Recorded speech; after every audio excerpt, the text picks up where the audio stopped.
नमस्कार, फाइटर समाचार में आपका स्वागत है। पेश आज 23 दिसंबर शुक्रवार शाम 7 बजे राजस्थान की खास खबरें।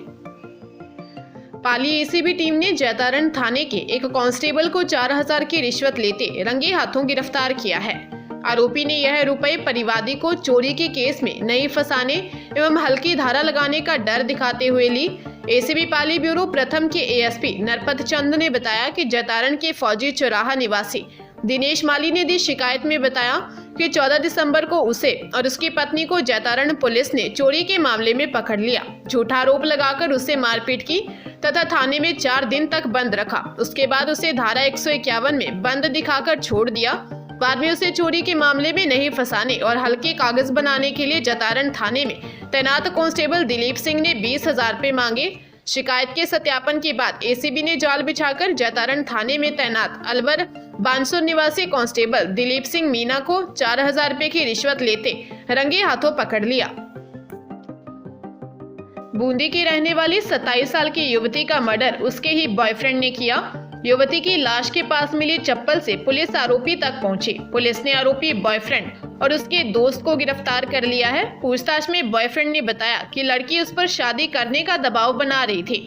क्राइम ब्रांच यूनिट 2 के वरिष्ठ पुलिस निरीक्षक रविंदर पाटिल ने बताया कि 17 दिसंबर को नवी मुंबई के पनवेल के धामनी गांव के ब्रिज पर एक युवती का शव लटका मिला था।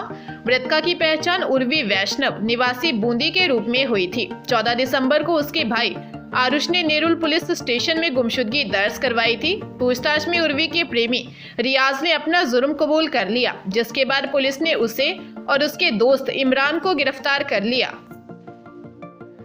दिल्ली साइबर टीम ने भरतपुर जिले के सीकरी में दबिश देकर सेक्सटॉर्शन करने वाले 3 आरोपियों को गिरफ्तार किया है। आरोपियों में एक 68 साल का बुजुर्ग को आने जाल में फंसाकर 17 लाख रुपए ठग लिए। ठग कभी साइबर सेल का अधिकारी बनकर ठगी करते तो कभी लड़की के मर्डर की झूठी कहानी बनाकर पैसे ऐंठते। बुजुर्ग ने जब मामला दर्ज करवाया तो साइबर सेल ने आरोपियों के नंबर ट्रेस कर तीनों आरोपियों को गिरफ्तार कर लिया। मसदपुर नई दिल्ली के रहने वाले दीवान ने बताया कि 10 अक्टूबर को उसके पास एक वीडियो कॉल आई। जैसे ही फोन उठाया तो लड़की ने अपने कपड़े उतार दिए और बात करने को कहा। बुजुर्ग ने फोन काट दिया, जिसके बाद ठग बार बार बुजुर्ग को कॉल करते रहे और 17 लाख रुपए ऐंठ लिए। मामला दर्ज होने के बाद दिल्ली साइबर क्राइम ने 3 ठगों को लोकेशन के आधार पर गिरफ्तार कर लिया।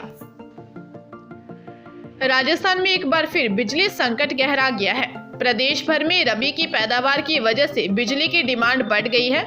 ऐसे में सरकार ने प्रदेश में 1 से 3 घंटे तक बिजली कटौती करने का फैसला किया है, जिसके तहत ग्रामीण इलाकों में सुबह 6:30 से 7:30, संभाग मुख्यालय पर सुबह 7:30 से 8:30 और इंडस्ट्रियल एरिया में शाम 5 से 8 बजे तक आज बिजली कटौती की गई। हालांकि यह फैसला जलापूर्ति अस्पताल, ऑक्सीजन सेंटर और आपातकालीन सेवा क्षेत्र में लागू नहीं होगा। दरअसल राजस्थान में पिछले कुछ वक्त से बिजली की डिमांड बढ़ गई है। इस वजह से राज्य में 2 करोड़ से ज्यादा यूनिट की कमी पड़ गई है। इसी कमी को पूरा करने के लिए अब सरकार ने बिजली कटौती करने का फैसला किया है। उदयपुर में 2nd ग्रेड भर्ती एग्जाम में दूसरे दिन भी पंजीकृत परीक्षार्थी की जगह डमी कैंडिडेट बनकर एग्जाम देने आए युवक को पुलिस ने गिरफ्तार किया। दिनेश बिश्नोई नाम का डमी कैंडिडेट खुद को भी एग्जाम की तैयारी कर रहा था। मामला बेदला के सरकारी स्कूल में बने परीक्षा केंद्र का है, जहां मुकेश कुमार मीना की जगह पर दिनेश बिश्नोई डमी कैंडिडेट बनकर पहुंचा था। दिनेश और मुकेश आपस में दोनों दोस्त हैं। फिलहाल पुलिस मामले में जांच कर रही है। सुखेर पुलिस आरोपी दिनेश से पूछताछ कर रही है। चूरू एसीबी ने आय से अधिक संपत्ति के मामले में राजगढ़ नगर पालिका की ईओ प्रियंका बुडानिया को गिरफ्तार कर जयपुर कोर्ट के आदेश पर 15 दिन के लिए जेल भेजा। एसीबी के डीएसपी ने 5 दिसंबर 2020 को प्रियंका बुडानिया आयुक्त नगर परिषद श्री गंगानगर, हाल ईओ नगर पालिका राजगढ़ द्वारा अवैध वसूली की राशि लेकर जयपुर जाने की सूचना मिलने पर सीकर जिला क्षेत्र में अचानक चेकिंग की। इस दौरान प्रियंका के पास 1,40,000 नगद व 4.5 लाख के सोने के नए जेवरात मिले। संतोषजनक जवाब नहीं मिलने पर राशि जब्त की गई थी। बुडानिया तब श्रीगंगानगर से जयपुर जा रही थी। यहाँ के किसी ठेकेदार की शिकायत पर एसीबी ने उनकी गाड़ी रुकवा तलाशी ली थी। बताया जा रहा है कि यह राशि उन्होंने रिश्वत के रूप में यहाँ से एकत्र की थी। अजमेर जिले के भीलवाड़ा उदयपुर हाईवे पर कार के आगे चल रहे ट्रेलर में घुस गई।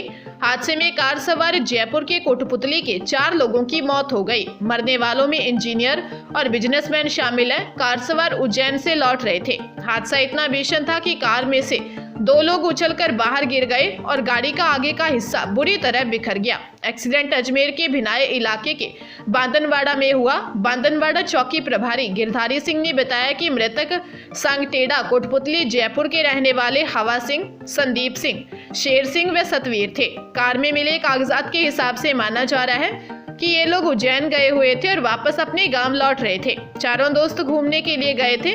लौटते वक्त कार का एक्सीडेंट हो गया। मृतकों में सतवीर जाट इंजीनियर जबकि संदीप सिंह चौधरी प्रॉपर्टी व्यवसायी थे। शेर सिंह गांव में ही खेती करता था और हवा सिंह सेना से रिटायर्ड था। फिलहाल पुलिस मामले की जांच कर रही है। हरियाणा के हिसार के नारनौंद क्षेत्र के गांव में कापड़ों में बड़ा हादसा हो गया। गंदे पानी की निकासी के लिए सीवरेज में पाइप फिटिंग के कार्य के दौरान 3 मजदूर मिट्टी के नीचे दब गए। ग्रामीणों ने उनको बाहर निकाला तो तीनों की मौत हो चुकी थी। मृतक मजदूर बिहार के खड़गिया जिले के रहने वाले हैं। हादसे के बाद मातम पसरा है। बताया गया है कि नारनौंद के गांव कापड़ों में सीवरेज की खुदाई का काम चल रहा था, जिसका ठेका भारत भूषण निवासी नरवाना ने लिया हुआ है।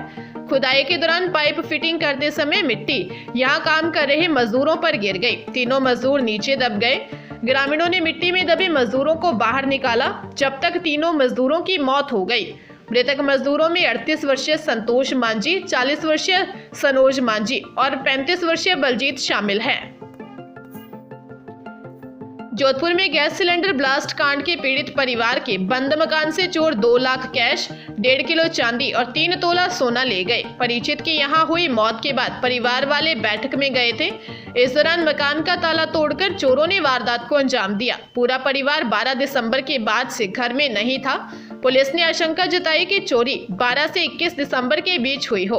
8 दिसंबर को जोधपुर जिले के शेरगढ़ तहसील के भुंगरा गांव में शादी समारोह था।